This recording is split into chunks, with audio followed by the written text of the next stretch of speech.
primer lugar, darte la bienvenida por estar aquí, Sí. por haber venido, por estar acompañándonos en nuestro estudio. Un placer, es un auténtico placer y vendré cada vez que me lo pidáis. Y luego tenemos también a Adrián García Peña. Adrián, ¿qué tal? Buenas tardes. Buenas tardes, gracias por la invitación. Adrián García Peña, analista de Voz Populi. ¿Me equivoco? Correcto. Adrián García Peña también hoy se estrena en las tardes de Es Diario, y el que no se estrena, el que está siempre al pie del cañón, es Hugo Pereira. Hugo, ¿qué tal? Buenas tardes. Bien, no tenemos a Hugo, vamos a continuar.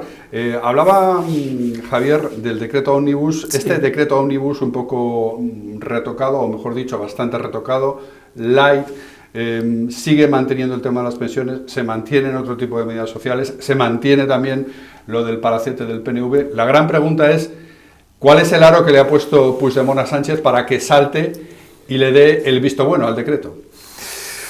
Bueno, lo vamos a ir conociendo seguramente. Estamos hablando del tema de la oficialidad del catalán en la Unión Europea, algo que no depende propiamente del gobierno. Estamos hablando de la cuestión de confianza y toda una serie de cosas que Junts va a ir poniendo. Siempre hay tratándose de nacionalistas, siempre hay algo de dinero, ¿no? Por la mesa. Todo este sentimiento se termina cuantificando en dinero, ¿no? Lo que es verdaderamente sorprendente desde un punto de vista de un análisis económico-financiero básico es que el señor Sánchez haya preferido pactar la misma medida o las mismas medidas con unos señores por un precio muy alto que por otro lado las tenía gratis con el señor Núñez Feijóo, ¿no? Con lo cual, para todos aquellos que anhelan las grandes coaliciones o que dicen no hay que entenderse más con el Partido Socialista, pues aquí hay otra prueba más de que estos señores, aunque les cueste el triple, el cuádruple, infinito más, porque el otro precio que le ponía Feijóo era cero, gratuito, pues prefieren irse con Junts. ¿Te refieres, Javier, a que Núñez Feijóo le ofreció pactar con Claro. Sánchez el asunto mollar de todo esto, que son las pensiones, la revalorización de las pensiones? Él ha vuelto a la carga con su decreto ómnibus reducido, pero con un montón de medidas sociales, y pactándolo con Junts, con los de Puigdemont. Efectivamente, es decir, el Partido Popular al final lo que le dice, mira, quita toda la política que has metido aquí y lo que podíamos llamar de sentido común, que podíamos hablar de eso también, lo vamos a aprobar y luego ya discutiremos lo demás, ¿no? Pues esto, si le sumas a este paquete que le decía el Partido Popular, el palacete de París, que no falte para el PNV, no para el gobierno vasco, para el PNV, eso es lo que ha acordado con Junts, ¿no? Con lo cual, bueno, pues es sorprendente, ¿no? Sorprendente que no noticiable, porque es una de las múltiples veces que el gobierno nos ha dejado claro que ellos prefieren su frente de ruptura a un proyecto que integre a todos los españoles. Adrián, no sé si has estado siguiendo la mañana de hoy, ha sido frenética en todo lo que ha tenido que ver con esto del decreto Ómnibus. Este era, de nuevo, el gran escollo para que Pedro Sánchez pudiera seguir un poquito más adelante con la legislatura. Lo ha conseguido, él ha dado una serie de explicaciones, vamos a escucharlo ahora y, en resumen, lo que se deduce es que acepta hablar de una cuestión de confianza, pero no la va a presentar porque eso es cosa suya. Y bueno, de momento ya veremos. Este es el primer ladrillo, luego ya veremos a ver qué hacemos con el segundo. En esas estamos continuamente en esta legislatura, Adrián. A ver, está claro que el decreto Ómnibus fue un truco barato para hacer quedar mal a la oposición. Es decir, yo meto en el mismo saco, junto a la revalorización de las pensiones y a los transportes, un sinfín de medidas, y si no me las apruebas, pues el culpable eres tú. No obstante, eso es un arma de doble filo porque los ciudadanos quedan en medio de esa lucha partidista y sufren las consecuencias. Los votantes de ambos partidos pueden estar preguntándose si hacía falta esperar una semana para esto, ¿no? Además, si el objetivo era hacer quedar mal a la oposición, yo me pregunto, ¿no era más fácil presentar por separado las medidas y dejar que la oposición se posicione sobre las pensiones o sobre los transportes? Que yo creo que era mucho más sencillo dejar que las cosas siguieran su curso y que la oposición tomara la posición que estimara conveniente. Otro asunto que me gustaría decir sobre esto. Entre las medidas que se incluyen en el PAC están las ayudas al volcán de La Palma. El volcán de La Palma entró en erupción en el año 21, estamos en el año 25. Y todavía estamos a vueltas con el tema de las ayudas a los afectados. Esto no es nuevo, también lo hemos visto con el tema de la ejecución de los fondos de la Unión Europea y la verdad es que lo que muestra es una disfuncionalidad del modelo territorial autonómico. Básicamente porque vacía de competencias al Estado, lo vacía de personal, y luego a la hora de intentar aplicar medidas, repartir fondos, que es básicamente para lo que queda el Estado, para repartir dinero, pues es muy disfuncional, muy ineficiente a la hora de gestionar o de repartir el dinero, ¿no? El gobierno es cada vez más una cáscara vacía dependiente de las comunidades autónomas. Y como la relación entre los partidos políticos que gobiernan esas comunidades autónomas y el gobierno de España es una relación muy desleal, muy lamentable, muy partidista, pues el resultado es negativo. Al final prima la deslealtad y prima culpar al otro, ¿no? Este análisis que está haciendo Adrián, Javier, el mercadeo con esto de los fondos que se reparten, pero estamos hablando del volcán de la Dana, que es del año 21, ¿no? Todavía están esperando los afectados a que llegue ahí algo, ¿no? Y estamos mercadeando políticamente todavía con ese asunto. Es curioso, a mí, Javier, me ha sorprendido porque podían haber dicho que para el volcán de La Palma, para eso está la gobernanza del gobierno canario, pero como ellos estuvieron hasta antes de ayer gobernando Canarias, pues parece ser que al señor Sánchez no se le ha ocurrido este argumento, que sí vale para los valencianos, ¿no? En cualquier caso, a mí me parece, yo creo que Adrián lo ponía de manifiesto muy bien. Al final, ¿qué es lo que le importa al gobierno? Un relato, y ese relato es que la oposición conspira contra el bien de los españoles, y el relato es el que manda, lo supedita todo al triunfo de ese relato. Supedita la verdad, lo hemos visto con las leyes de memoria histórica, lo supedita al presupuesto, lo supedita a todo lo que haga falta.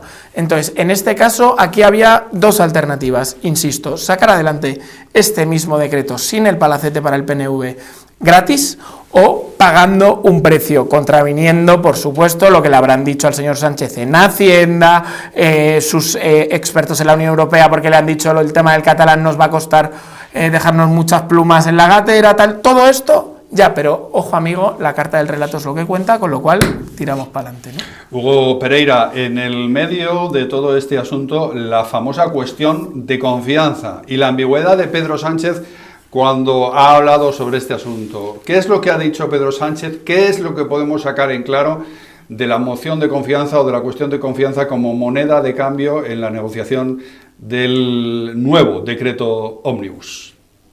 Bueno, pues lo que podemos sacar en claro, Javier, buenas tardes, yo creo que son dos cuestiones. La primera es un cambio de opinión, es decir, el gobierno pasó de decir que era inconstitucional esa tramitación de la PNL registrada en el Congreso por Junts, pasó de ser inconstitucional a ahora ya confirmar, así lo confirmó el propio presidente del Gobierno, Pedro Sánchez, en la rueda de prensa posterior al Consejo de Ministros que ofreció este martes, pues confirmó que sí, que la PNL de Junts, que la proposición no de ley de Junts para instar al Gobierno a someterse a una cuestión de confianza se va a tramitar en el Congreso de los Diputados. Ahora bien, insiste el presidente del Gobierno, Pedro Sánchez, que va a ser acorde con la Constitución. Veremos en qué términos, por tanto, en qué términos se traduce eso que dice el presidente del Gobierno. Todavía no conocemos qué cambios va a haber en esa PNL de Junts. Lo que también confirma el presidente del Gobierno es que no tiene, al menos por el momento, intención de someterse a ella. Es decir, van a permitir con los votos del PSOE en la mesa del Congreso que se tramite esa cuestión de confianza, pero ojo, que la prerrogativa final de registrarla, de someterse, por tanto, a la cuestión de confianza es del presidente del Gobierno. Y Sánchez dice que no está por la labor el Consejo de Ministros de aprobar, de registrar esa cuestión de confianza. Pedro Sánchez, ni sí ni no, ni todo lo contrario, tiró para adelante un ratito más con la cuestión de confianza encima de la mesa. Yo respondo a todas las preguntas que ustedes me hacen. Uno, sobre la cuestión de confianza, efectivamente es una prerrogativa constitucional de la Presidencia del Gobierno previa deliberación del Consejo de Ministros. Y ya le adelanto que el Gobierno no ve necesidad de hacerlo. Y dos, yo entiendo que ya ustedes dan por amortizado la convalidación de este Real Decreto Ley, cosa que también agradezco, y lo que les digo es partido a partido. Partido a partido, porque creo que efectivamente hoy es una gran noticia para nuestros pensionistas, para los jóvenes que utilizan el transporte público gratuito, para los afectados de la Dana y también, lógicamente, de la isla del volcán de La Palma, en definitiva. también para los del volcán de La Palma, de hace 4 años. En fin, lo de la cuestión de confianza ya resultó llamativo porque efectivamente esto es una iniciativa que corresponde al gobierno. Presentar una cuestión de confianza, nadie te puede decir que presentes una cuestión de confianza. Llamó la atención que Puigdemont pusiera esa condición. Hoy ha vuelto a salir esto como una moneda de cambio y Pedro Sánchez ha tirado el balón para arriba, como se suele decir en términos futbolísticos. Veremos a ver si al final tiene que presentar la cuestión de confianza en el Congreso. A ver, claro, yo siendo Puigdemont también lo pediría, ¿no? Porque llevamos, estuvimos 2 o 3 años escuchando que la amnistía era inconstitucional y resulta que luego es constitucional, ¿no? No hay nada como poner a Cándido y a sus amigos en el Tribunal Constitucional como para que todo sea constitucional, lo uno, lo contrario y lo que sea necesario, ¿no? Con lo cual veremos. A mí lo que me sorprende de verdad es que yo creo que todo el mundo sabe, dentro, fuera del gobierno, dentro, fuera del Partido Socialista, todo el arco parlamentario, que Sánchez no es una persona fiable. Tú no puedes confiar en Pedro Sánchez, con lo cual me sorprende, por eso decía antes que el precio real de este apoyo de Junts lo vamos a ir viendo poco a poco estos días, ¿no? Porque me sorprende que se hayan conformado con una admisión a trámite en la mesa del Congreso, ¿no? Yo creo que nada te garantiza, y sobre todo conociendo al personaje, que después de admitirlo a trámite, luego evidentemente voten en contra y nunca se produzca. Nunca se produce. Adrián, este tira y afloja continuo entre Pedro Sánchez y Puigdemont. Hay otro asunto que también es una moneda de cambio menos confesable, de la que se puede hablar menos en una rueda de prensa del Consejo de Ministros, pero que está ahí flotando. Es la famosa foto de Pedro Sánchez visitando a Puigdemont. Ayer Yolanda Díaz decía que eso tiene que pasar. El propio Pedro Sánchez, en su balance que hizo hace no demasiado tiempo, a final de año, en su balance de final de año, también empezó a normalizar, a visibilizar, a hacer que vayamos visibilizando la escena. Pedro Sánchez visitando en Waterloo o donde quiera Puigdemont al prófugo de la justicia, dándole la mano y luego envolviéndolo en el relato del apaciguamiento con Cataluña. Eso lo veremos en breve. Yo no descarto que eso suceda y además es que ya hemos visto que Pedro Sánchez puede hacer una cosa y la contraria con tal de seguir en el gobierno. El problema de reunirse con Puigdemont no es solo la foto, no es solo que Puigdemont sea un prófugo, es que Puigdemont es el líder de un partido separatista que su intención es romper el Estado. Romper el Estado en varias partes étnicamente puras. Y eso, que en mi país, bueno, en mi pueblo se llamaría algo de extrema derecha, pues si beneficia al gobierno es algo progresista y es algo que es maravilloso para la gobernabilidad del país.